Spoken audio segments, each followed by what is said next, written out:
Mapema hii leo mwanachama ambaye pia ni mjumbe wa kamati kuu ya Chama cha Demokrasia na Maendeleo Chadema, Godbless Lema, alitufahamisha kuhusiana na yeye kuzuiwa kwenda Nairobi, Kenya. Sasa baada ya taarifa ile kuwa ameitoa, alisema ya kwamba bado yupo katika ofisi za uhamiaji na anasubiri mchakato uweze kufanyika ili aweze kuona kama ataruhusiwa kwenda nchini Kenya. Lakini kwa sasa dakika chache zilizopita, Lema ametoa taarifa hii ambayo baada ya kukaa kwa masaa 4 anavyodai pale katika ofisi za uhamiaji, jitihada zake za kusafiri kuelekea Kenya kwa ajili ya matibabu zilishindikana ama ziligonga ukuta. Imekaaje hii? Hii ni Habari Digital.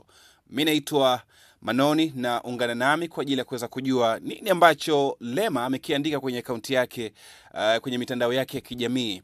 Baada ya kusubiri masaa zaidi ya 4, sasa nimezuiwa rasmi kusafiri. Pasipoti yangu imechukuliwa na sasa napaswa kurudi nyumbani Arusha.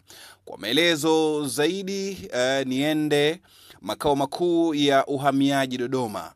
Maumivu nilionayo ni makali sana.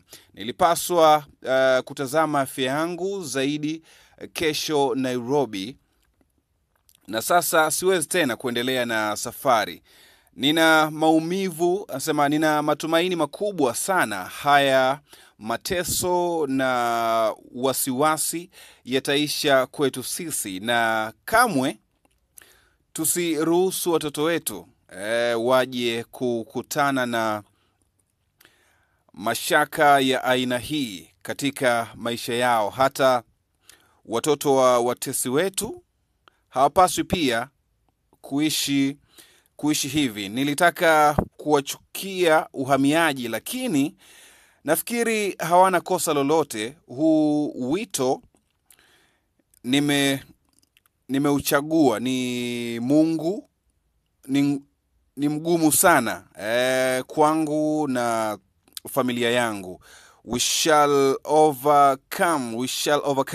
Ndio alimaliza kwa kuandika hivyo, na of course hili ni andiko ambalo ameliweka kwenye ukurasa wake wa Instagram, lakini pia mitandao yake mingine ya kijamii. Nimenukuu, na kama ambavyo umeweza kusikia kile ambacho Godbless Lema amekiandika kwenye akaunti yake, kwenye mitandao yake ya kijamii of course. Na kubwa ni kwamba mapema hii leo pia kabla ya taarifa hii alitoa taarifa kwenye mitandao yake ya kijamii ambayo amekuwa akitumia siku zote kwa ajili ya kuweza kushare taarifa zake mbalimbali, na akawa amesema ya kwamba ameelezea kile ambacho amekutana nacho katika ofisi za uhamiaji, kwamba wamemzuia kusafiri safari yake ambayo ilikuwa anaelekea kule nchini Kenya, na of course amekaa pale kwa masaa 4 kwa ajili ya kuweza kusubiri utaratibu wa yeye kuweza kusafiri na kuelekea nchini Kenya. Lakini jitihada zake zimegonga ukuta, na of course ametoa taarifa pia hapo kama jinsi ambavyo nimesoma ya kwamba kwa sasa anafanya utaratibu wa kuweza kurejea nyumbani Arusha.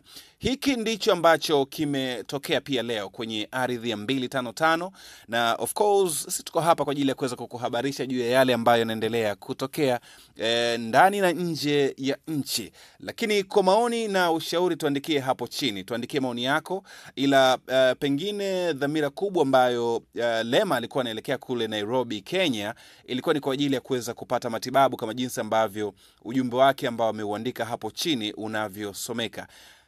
Naomba niandikie maoni yako hapo chini, weka comment yako hapo chini, na of course endelea kutufuatilia kupitia mitandao yetu ya kijamii, Instagram, Facebook pamoja na kule X tunatumia Habari Digital. Until next time, mimi niko hapa Mr. Info kwa ajili ya kuendelea kukupatia story mbalimbali ambazo zinaendelea kutokea ndani na nje ya Tanzania. Bye bye, na nikutakie pia utazamaji mwema wa taarifa zetu mbalimbali ambazo zinaendelea kukuwekea kwenye mitandao yetu ya kijamii. Ciao.